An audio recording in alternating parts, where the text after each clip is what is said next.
Hola, ¿qué tal? Bienvenidos a nuestro podcast que forma parte de nuestra revista Figuras Magazine del Altiplano. El día de hoy estoy muy contenta, muy feliz porque tengo aquí a una amiga muy entrañable desde hace muchísimos años y me da mucho gusto que nos acompañe porque espero que no sea el primer podcast que tenemos contigo. Esperemos. Ella es Normalicia Cornejo del Castillo. Ella tiene una maestría en terapia de Gestalt y el día de hoy vamos a hablar de un tema bien interesante, Norma, que son las heridas emocionales que tenemos, ¿verdad? Así es, sí, padrísimo el tema, la verdad es que creo que nos puede servir a todos poder identificar qué heridas tenemos, saber qué son, las características y empezar a sanar. A sanarlas. Perfecto, quédense con nosotros. Bienvenidos.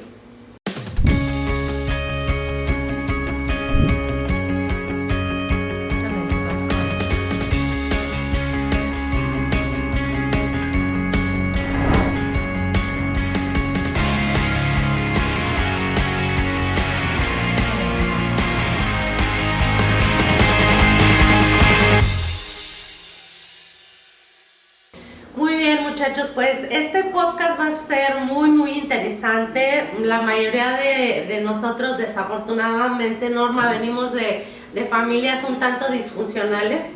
Entonces, yo sé que las heridas se van dando desde que uno es pequeño y quisiera que nos platicaras para empezar, pues, ¿qué es una herida? ¿Qué es una herida emocional?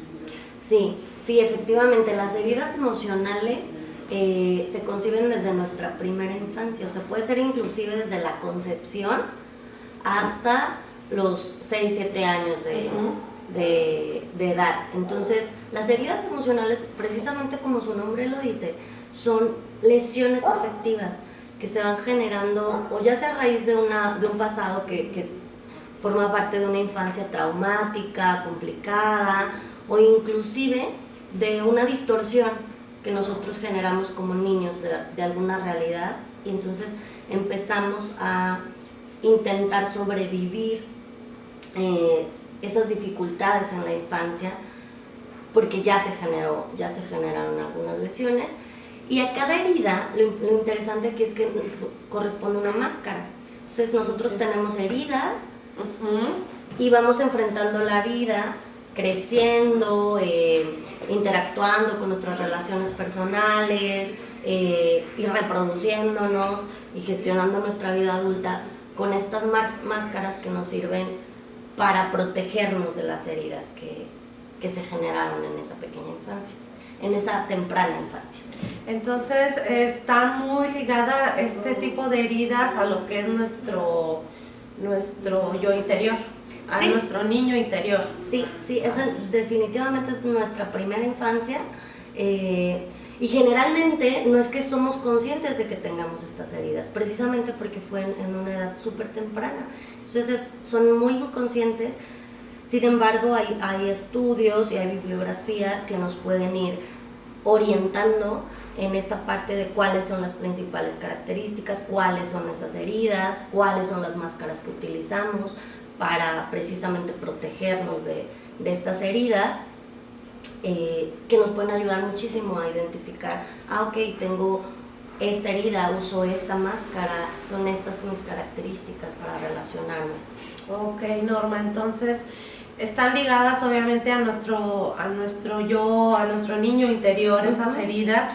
Y mi siguiente pregunta sería, bueno, leía por ahí que no importa qué edad tengamos, Norma, podemos tener 30, 40, 60 años, pero es muy importante estar bien con nuestro niño interior precisamente por eso, porque no importa la edad que tengamos, si esas heridas que tuvimos en la infancia no sanaron, pues no importa la edad que tengas, o sea, tu niño sigue estando herido. Totalmente. A ver, platícanos un poquito de eso. Sí, claro, es algo, para metaforizar podemos entenderlo mucho más fácil como una herida en la mano, literal. Nosotros, si tenemos una herida en la mano, lo que hacemos generalmente, si nos genera dolor, es taparla para no verla, porque es dolorosa, y el vendaje que le ponemos a la mano para cubrir esa herida podría ser la máscara que utilizamos.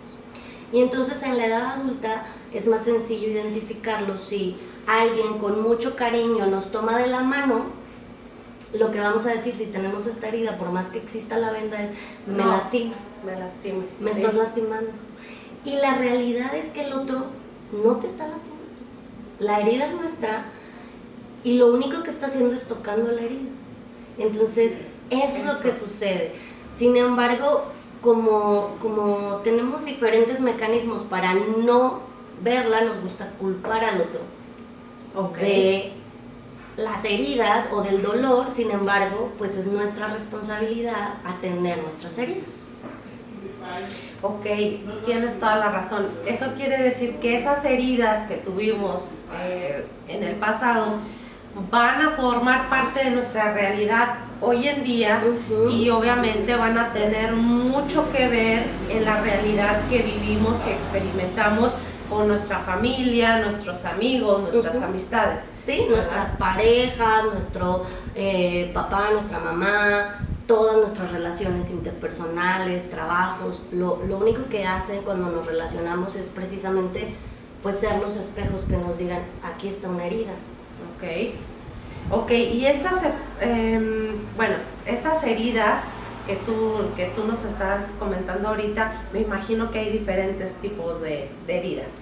Sí. Quisiera que nos mencionaras cuáles son y más o menos las características de cada una. Claro que sí. Hay 5 principales heridas que están identificadas, que son las que tienen todo que ver con el sufrimiento que tenemos hoy en nuestra vida adulta. Y estas heridas son la herida de traición, la herida de abandono, la herida de humillación, la herida de injusticia y la herida de rechazo. Estas son las 5 heridas que tenemos generalmente. Cuando las ubicamos, hay veces que puedes decir, bueno, yo tengo 2 heridas o 4 o todas las heridas activas.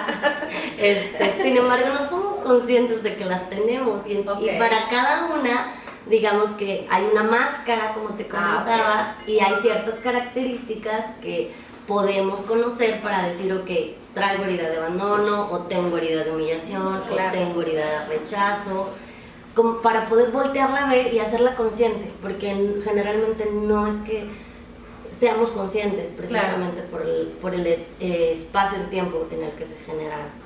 Por ejemplo, una persona, hablando de manera particular, a lo mejor tú que estás allá que dices, no, bueno, no sé qué tipo de herida tengo, obviamente tienes que acudir a un especialista para que él te vaya diciendo cuáles son las heridas que tú tienes que sanar. Pero por ahí conozco y me identifico mucho con aquellas personas o mujeres que a lo mejor tienen mucho apego a lo mejor con la pareja, que constantemente quieren saber dónde está, qué está haciendo, etcétera. Entonces eso va muy ligado a lo que he leído con las heridas de abandono, ¿verdad? Entonces precisamente como trae eso, pues lo refleja tanto en sus relaciones. Claro, una herida de abandono, el principal miedo es la soledad. Entonces, la máscara que se utiliza es ser dependiente.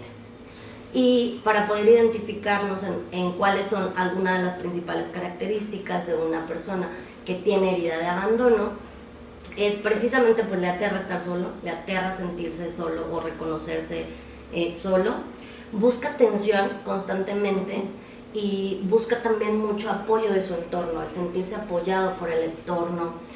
También es bien común que inconscientemente, esto, ojo, es importante, inconscientemente puede generar problemas conflictivos, situaciones difíciles o hasta enfermedades, precisamente para llamar la atención y no quedarse solos. Eso también es súper importante. Como le aterra también la soledad, no tiene problema en mantener situaciones difíciles o complicadas con tal de tener compañía. Entonces también dice, bueno, esto no está tan padre, pero pues aquí estoy. Pero prefiero, ¿no? Porque no quiero estar solo. Exactamente. No quiero estar solo. Y en relaciones de pareja también es algo importante y es muy curioso, pero en relaciones de pareja, las personas que tienen una herida de abandono creen que el saberse o reconocerse amados tiene todo que ver con que estés de acuerdo conmigo. Entonces dices, híjole, yo opino diferente que tú, pero no igual te puedo amo. decir. Ajá, entonces la persona que tiene una herida de abandono lo que hace es creer que si opinas diferente, entonces no me amas. Y está pues muy alejada de la realidad.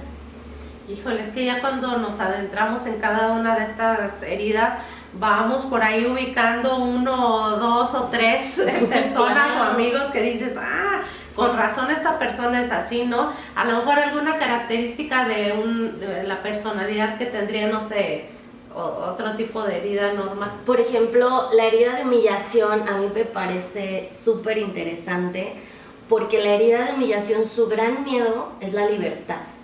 La libertad. La libertad. Y entonces generalmente sucede porque en nuestra primera infancia fuimos quizá personas muy reprimidas, o no se nos permitió experimentar con todos los sentidos, placer, y entonces la libertad es su mayor miedo. Y una de las características es que tienen, por ejemplo, tienen mucho miedo a pasarse la raya, suelen sacrificarse, para ellos sacrificarse es algo muy bien visto. También, por ejemplo, tienen que estar siempre ocupados, cuartean su libertad muchísimo porque ponen primero a los otros antes que yo, o que ellos mismos. Ajá. Otra de las cosas es que teme ser castigado si disfruta mucho. Entonces imagínate, generalmente inclusive puedes estar gozando y vienen por ahí chispazos de culpa o de vergüenza por estar disfrutando mucho la vida. Esas son características de una herida de humillación. Que generalmente o la mayoría de las veces se produce en la primera infancia, exactamente. Híjole, qué importante saber todo eso, ¿no? Sí, o sea, y hay personas que nos vivimos así y dices, qué raro, y son creencias que no cuestionamos o son comportamientos que estamos nosotros llevando a cabo y pensamos que es lo correcto, sin embargo no, solamente es parte de la herida que tenemos. Claro.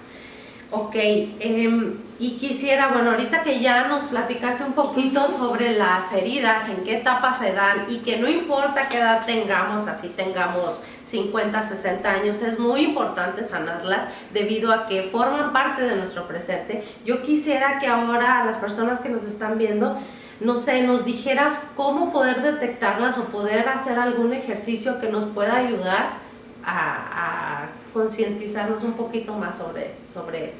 Sí, bueno, en realidad lo que podemos hacer, algo muy útil, hay 3 puntos que nos van a decir cómo se activan las heridas o si se está activando una herida en nosotros.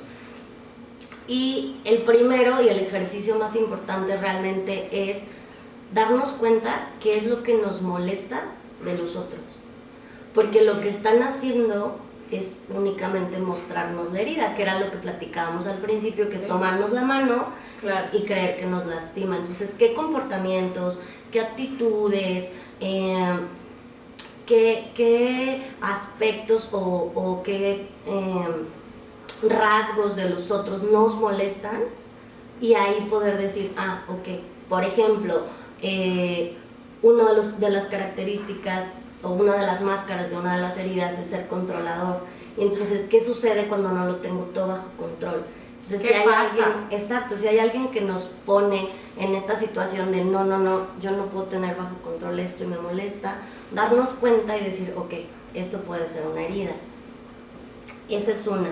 Otra de las cosas es también identificar qué nos molesta o de qué nos sentimos culpables con nosotros mismos. También, como esta parte que hablábamos del disfrutar demasiado, del sentir mucho placer en la vida, el poder observar y voltear y ver estas actitudes nuestras nos pueden ayudar a identificar, ok, aquí puede haber una herida.